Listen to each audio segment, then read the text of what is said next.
आप सभी को राम राम दोस्तों। कैसे हैं आप सब। और छत्तीसगढ़ का ये महत्वपूर्ण पीडीएफ आपके लिए हाजिर है। और आज की जो ये क्लास होने वाली है दोस्तों, ये छत्तीसगढ़ पुलिस सब इंस्पेक्टर का क्वेश्चन पेपर नंबर 3 है, जिसमें ये CGSI क्वेश्चंस ये आखिरी दिनों की रणनीति है। इसमें छत्तीसगढ़ का जो जर्नल नॉलेज है उस टारगेट को हम पूरा कर रहे हैं। और आपने अभी तक हमारे इस प्रैक्टिस सेट नंबर 1 और 2 को नहीं देखा है, तो छत्तीसगढ़ का जो सामान्य अध्ययन है 75 नंबर अगर आपका भी टारगेट है कि इसमें ले आना है, तो आप ज़रूर इन क्लासेस को देखिए। और आपने नहीं देखा है तो आप हमारे सभी प्रैक्टिस सेट लगाइए। हम आपके लिए 50 प्रैक्टिस सेट लेकर आ रहे हैं। छत्तीसगढ़ का सामान्य ज्ञान का 50 प्रैक्टिस सेट हम आपके लिए लेके आ रहे हैं, जर्नल स्टडी भारत के सामान्य ज्ञान का, और 50 ही प्रैक्टिस सेट आज से अपलोड होना चालू हो जाएंगे हिंदी विषय का। तो हिंदी में 30 में 30 हमारा है दोस्तों टारगेट। 3 टारगेट आपको अभी इस चैनल पे मिलेंगे, टारगेट 105, टारगेट 75 और टारगेट 30।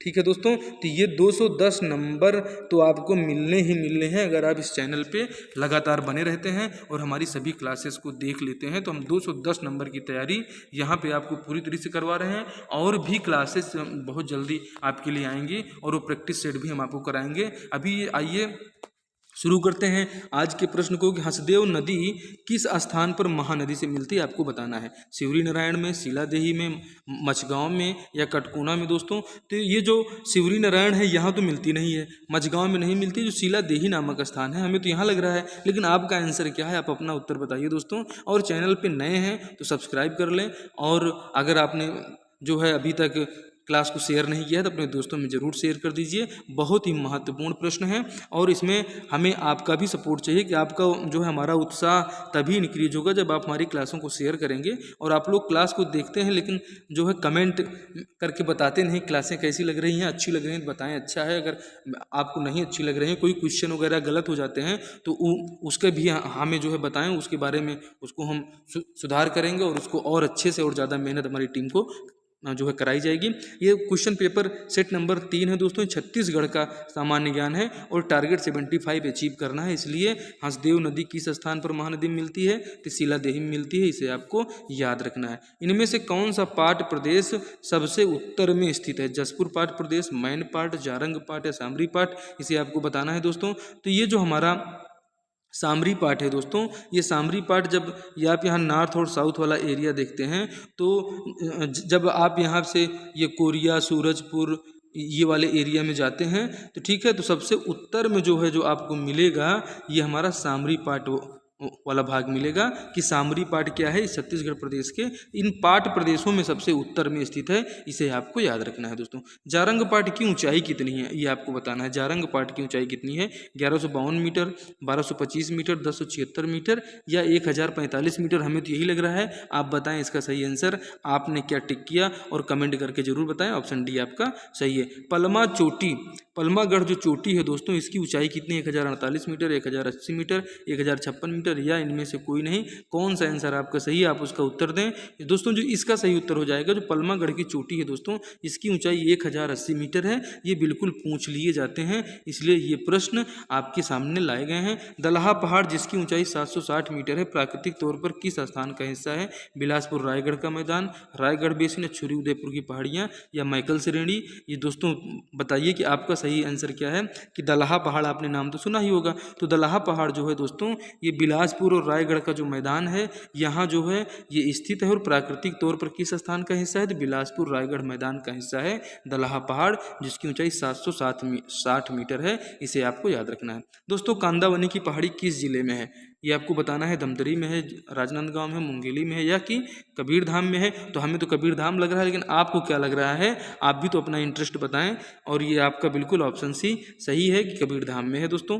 किस जिले में गढ़िया महोत्सव का आयोजन किया जाता है, तो गढ़िया जो है कहाँ है, हमें तो कांकेर जैसा लग रहा है, लेकिन आप बताइए कि आपको क्या लग रहा है। और आइए सही ऑप्शन की तरफ चलते हैं कि जो गढ़िया महोत्सव है इसका आयोजन कांकेर में ही होता है। किस काल घाटी किस जिले में है दोस्तों, कांकेर में है, या कि कोंडागांव में, नारायणपुर में है, या कोंडागांव में है, या बीजापुर में है। तो केशकाल घाटी से जो केशकाल घाटी पे कितने मोड़ हैं ये भी पूछ लिया जाता है। 12 मोड़ हैं दोस्तों। इन 12 मोड़ वाली एरिया कहाँ ये स्थित है? ये कोंडागांव, केशकाल घाटी कोंडागांव में स्थित है। ऑप्शन सी आपका बिल्कुल सही हो जाएगा। रामगिरी की पहाड़ियाँ किस पर्वत श्रृंखला का भाग हैं, इसे आपको बताना है। मैकल पर्वत, सतपुड़ा पर्वत, विंध्य या अबूझमाड़। रामगिरी की जो पहाड़ियाँ हैं वो कहाँ पे, किसका भाग है? आप इसका आंसर टिक कीजिए और बताइए दोस्तों। जो रामगिरी की पहाड़ियाँ हैं ये दोस्तों सतपुड़ा पर्वत श्रेणी जो है ये उस श्रृंखला का भाग है, रामगिरी की पहाड़ियाँ। इसे आपको याद रखना है और इसका ऐतिहासिक महत्व भी है। दोस्तों जोहिला क्षेत्र किस खनिज के लिए प्रसिद्ध है? कोयला के लिए, कोरंडम के लिए, सोना के लिए, बॉक्साइट के लिए? आप बताइए। क्वेश्चन नंबर 10 बेहद इंपॉर्टेंट है दोस्तों। ये जो जोहिला क्षेत्र है ये हमारा कोयला के लिए फेमस है, इसे हमें बिल्कुल याद रखना है और अत्यंत महत्वपूर्ण है दोस्तों। विश्रामपुर क्षेत्र किस खनिज के लिए प्रसिद्ध है? कोयला के लिए, सोना के लिए, कोरंडम के लिए, बॉक्साइट के लिए? विश्रामपुर क्षेत्र में क्या पाया जाता है? तो भाई जाहिर सी बात है कि आपको कोयला के खाने आपको इसी एरिया में मिलेंगी, ये विश्रामपुर क्षेत्र में। रावगढ़ की पहाड़ी किस खनिज के लिए प्रसिद्ध है? गढ़िया महोत्सव के लिए, डोलोमाइट के लिए, मैग्नीज के लिए, या लौह अयस्क के लिए? तो हम सभी जानते हैं कि किसके लिए फेमस है। ऑप्शन डी आपका सही हो जाएगा। राव घाट की जो पहाड़ियां हैं ये लौह अयस्क के लिए प्रसिद्ध हैं। मुंगेली जिले में कौन सा खनिज प्राप्त होता है? आपको बताना है। चूना पत्थर, क्वार्टजाइट, उपरोक्त दोनों, या इनमें से कोई नहीं दोस्तों। तो जिसका सही आंसर हो जाएगा मुंगेली जिले में दोस्तों चूना पत्थर भी पाया जाता है और क्वार्टजाइट भी पाया जाता है। मुंगेली जिले में ये जो है यही खनिज यहाँ पाया जाता है, चूना पत्थर और क्वार्टजाइट। छत्तीसगढ़ में पाया जाने वाला अधिकांश कोयला किस प्रकृति का है? सबसे टॉप क्वालिटी कोयला एंथ्रेसाइट होता है, उसके बाद लिग्नाइट होता है, उसके बाद बिटुमिनस प्रकार का होता है और चौथे नंबर पर पीट होता है। बिल्कुल सही क्रम में सजाया गया है दोस्तों। तो जो छत्तीसगढ़ में पाया जाने वाला कोयला है वो बिटुमिनस प्रकार का है, मतलब थर्ड क्वालिटी का कोयला यहाँ पाया जाता है। और ये सबसे टॉप क्वालिटी एंथ्रेसाइट है, सेकंड पे लिग्नाइट, बिटुमिनस तीसरे पे आता है और बिटुमिनस प्रकार का कोयला यहाँ छत्तीसगढ़ में पाया जाता है। ऑप्शन सी आपका बिल्कुल सही है। छत्तीसगढ़ में कौन सी नदी घाटी कोयले के लिए प्रसिद्ध है? परलकोट, बोर्डिंग, हसदेव, केलो? तो आप बिल्कुल हसदेव के पास जा सकते हैं और आप ने जो है बोर्डिंग को टिक किया, परलकोट को या केलो को या हसदेव को बताइए। मेरे हिसाब से तो ये सी लग रहा है, लेकिन देखते हैं। बिल्कुल ये सी आंसर इसका सही है। तैयारी हमें सबको मिलकर करना है, इसलिए अपने को भी आंकते हुए चलना है कि जो है निम्न में से कौन सी नदी घाटी कोयले के लिए प्रसिद्ध है? तो जो हसदेव नदी घाटी है कोयले के लिए प्रसिद्ध है। छत्तीसगढ़ में कौन से प्रकार के लौह अयस्क पाए जाते हैं? मैग्नेटाइट, हेमेटाइट, लिमोनाइट या साइडराइट? दोस्तों बहुत ही महत्वपूर्ण प्रश्न है। प्रश्न कैसे लग रहे हैं आप जरूर बताइए। तो छत्तीसगढ़ में बिटुमिनस प्रकार का तो कोयला पाया जाता है और जो लौह अयस्क है वो हेमेटाइट प्रकार का पाया जाता है। ऑप्शन बी आपका सही है। राज्य में लौह अयस्क के उत्खनन का कार्य कौन करता है? SECL, NMDC या उक्त दोनों, या इनमें से कोई नहीं दोस्तों। आप किधर जाएंगे? लौह अयस्क उत्खनन का कार्य कौन करता है? तो हमें तो NMDC लग रहा है। आपको कौन सा लग रहा है? ऑप्शन बी बिल्कुल सही है। दुर्ग जिले के अछोली से कौन से खनिज की प्राप्ति होती है? कोयला की होती है, चूना पत्थर की होती है, डोलोमाइट की होती है या बॉक्साइट की होती है? आपको इसका सही आंसर बताना है। तो दोस्तों दुर्ग जिले के अछोली से चूना पत्थर की प्राप्ति होती है और ये बहुत ही महत्वपूर्ण है, जो कि मुख्यमंत्री जी का जिला है, तो ये पूछा जा सकता है, इसलिए आपको इसे याद रखना है। बॉक्साइट का अधिकतम भंडारण किस क्षेत्र में है? खुड़िया में है। मतलब आप ये चारों को मानिए, खुड़िया, किंधा, अंतागढ़ और ये आसना, यहाँ चारों जगह बॉक्साइट के भंडार मौजूद हैं। लेकिन अधिकतम भंडार कहाँ मौजूद है? तो हमें खुड़िया लग रहा है, लेकिन आप अंतागढ़, आसना, किंधा में से किसको टिक किए वो भी बताइए। तो जो बॉक्साइट का अधिकतम भंडार है वो खुड़िया क्षेत्र में पाया जाता है। इनमें से किसे अभिशापित रत्न कहा जाता है? कोरंडम, अलेक्जेंड्राइट, अभ्रक, या इनमें से कोई नहीं। तो दोस्तों अभिशापित रत्न जो है कहा जाता है किसको? अलेक्जेंड्राइट को। मेरे हिसाब से तो बी लग रहा है, लेकिन आप बताइए। तो बिल्कुल बी आंसर आपका सही है। आपने कितने क्वेश्चन सही किए आप कमेंट बॉक्स में जरूर लिखिएगा। आर्कियन शैल समूह में कौन से खनिज पाए जाते हैं? ग्रेनाइट, नीस, फेल्सपार या उक्त सभी? तो आर्कियन शैल समूह में दोस्तों हमें तो लग रहा है कि ग्रेनाइट, नीस, फेल्सपार ये सभी पाए जाते हैं आर्कियन शैल समूह में। आप बताइए कि आपको क्या लगा। तो दोस्तों ये बिल्कुल सही है कि आर्कियन शैल समूह में ग्रेनाइट, फेल्सपार और नीस ये सभी प्रकार के जो है खनिज पाए जाते हैं। धारवाड़ शैल समूह की विशेषता आपको बताना है, इसमें जीवाश्म नहीं पाए जाते, ये बिल्कुल सही है। कडप्पा शैल समूह के अपरदन से इसका निर्माण हुआ। या कि इसमें चूना पत्थर पाया जाता है। तो कौन सा इसमें ऑप्शन सही है, कौन सी विशेषता इसकी सही है दोस्तों? इसमें खाली एक विशेषता इसकी सही है कि इसमें जीवाश्म नहीं पाए जाते। धारवाड़ शैल समूह की एक महत्वपूर्ण विशेषता है, इसमें जीवाश्म नहीं पाए जाते हैं। धारवाड़ शैल समूह की चिल्फी घाटी श्रृंखला में कौन सा खनिज पाया जाता है? लौह अयस्क, मैग्नीज, चूना पत्थर या उक्त सभी दोस्तों? तो आपको बताना है कि मैग्नीज वाला तो हमें लग रहा है बिल्कुल सही है कि ऑप्शन बी जो है ये मैग्नीज, ये धारवाड़ शैल समूह में चिल्फी घाटी श्रृंखला में मैग्नीज जो है ज़्यादा मात्रा में पाया जाता है। ठीक है, धारवाड़ शैल समूह को याद रखना है। कडप्पा शैल समूह की कौन सी श्रृंखला में छत्तीसगढ़ राज्य में पाई जाती है? कडप्पा शैल समूह की कौन सी श्रृंखला छत्तीसगढ़ राज्य में पाई जाती है? रायपुर श्रृंखला, चंद्रपुर श्रृंखला या उक्त दोनों? तो हमें तो दोनों लग रहा है कि रायपुर भी मिलता है और चंद्रपुर भी मिलता है। आपके ऑप्शन कौन से सही हैं? बिल्कुल उक्त दोनों सही हैं। कडप्पा शैल समूह में की जो है रायपुर और चंद्रपुर दोनों श्रृंखलाएं यहाँ पे पाई जाती हैं। निम्न में से किस चट्टान का निर्माण ज्वालामुखी के निकले बेसाल्ट युक्त लावा से हुआ है? गोंडवाना का, आर्कियन शैल समूह, दक्कन या जो है या धारवाड़? तो हमें तो दक्कन लग रहा है, लेकिन गोंडवाना शैल समूह भी हो सकता है आपके हिसाब से। अगर आप बिल्कुल थोड़ी सी भी तैयारी कर रहे हैं तो ये तो बहुत आसान क्वेश्चन है, इसको बताया ही जा सकता है। और दक्कन ट्रेप समूह से कौन सी मिट्टी निकलेगी तो वो भी हमें जानना चाहिए कि यहाँ से भाई जो है ज्वालामुखी के उद्गार से काली मिट्टी ही तो निकल सकती है, तो अंडरस्टैंडिंग वाली बात है। देखिए ऑप्शन डी आपका इसमें बिल्कुल सही है कि ज्वालामुखी से निकले बेसाल्ट युक्त लावा के जमने से दक्कन ट्रेप का निर्माण हुआ है। न गोंडवाना, धारवाड़, आर्कियन इनका निर्माण नहीं हुआ है, इसे भी हमें याद रखना है।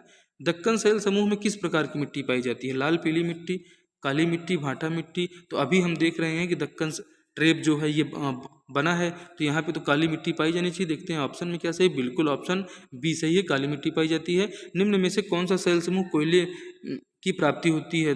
धारवाड़ से, गोंडवाना से, दक्कन से, इनमें से कोई नहीं। तो कौन सा ऐसा शैल समूह है जहाँ से कोयला निकलेगा, इसे हमें याद रखना है। ठीक है, तो ये जो हमारा गोंडवाना शैल समूह है यहीं से कोयला ज़्यादा मात्रा में निकलता है, इसीलिए गोंडवाना शैल समूह के विस्तार को भी आप एक बार जरूर पढ़ लीजिएगा।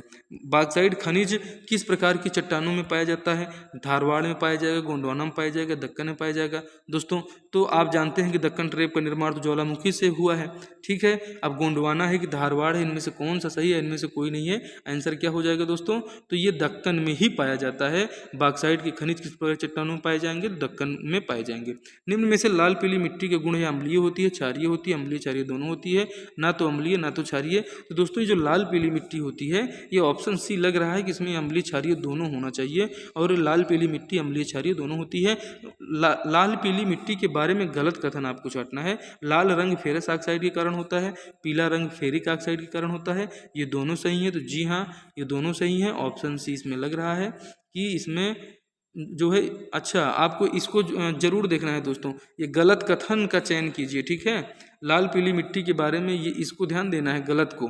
ठीक है, तो लाल रंग फेरस ऑक्साइड के कारण होता है, ये सही है, ये गलत नहीं है। पीला रंग फेरिक ऑक्साइड के कारण होता है, ये भी सही है। तो इस प्रकार से इसमें ये दो मतलब इनमें से कोई नहीं, मतलब कोई भी कथन गलत नहीं है, सभी कथन सही हैं, इसीलिए ऑप्शन डी आपका इसमें सही हो जाएगा। छत्तीसगढ़ में सर्वाधिक मात्रा में कौन सी मिट्टी पाई जाती है? लाल पीली मिट्टी, लाल रेतीली, काली मिट्टी या इनमें से कोई नहीं दोस्तों? तो ये आज की श्रृंखला का अंतिम प्रश्न है और इसका उत्तर आपको बिल्कुल बताना है, और आप बिल्कुल अपने मन में हमसे वादा करें कि हम इसका उत्तर बता रहे हैं, तभी हम नीचे वाले स्लाइड को दबाएंगे। चलिए ठीक है, आप बता रहे हैं लाल पीली मिट्टी सर्वाधिक मात्रा में पाई जाती है। और ये क्लास आपको कैसी लगी? क्लास निसंदेह महत्वपूर्ण है, आप कमेंट बॉक्स में इसको लिखिए। और आपकी परीक्षा के लिए सभी विषयों के जो प्रैक्टिस सेट हैं छत्तीसगढ़ सीजी व्यापम के सिलेबस के हिसाब से सब इंस्पेक्टर के लिए पूरी टीम काम कर रही है, तो आप टीम के साथ जुड़ें और हमारी क्लासेस को लाइक शेयर सब्सक्राइब करें। और हाँ दोस्तों, अगर पीडीएफ चाहिए तो आप हमारे टेलीग्राम में जुड़ जाइए, इस क्लास की पीडीएफ भी आपको वहीं पर मिल जाएगी। ठीक है, आपसे मिलते हैं अगले प्रैक्टिस सेट में, तब तक आप स्वस्थ रहें, मस्त रहें, और जहां भी आप सब इंस्पेक्टर बन के जाएं घूसखोरी बिल्कुल नहीं होनी चाहिए।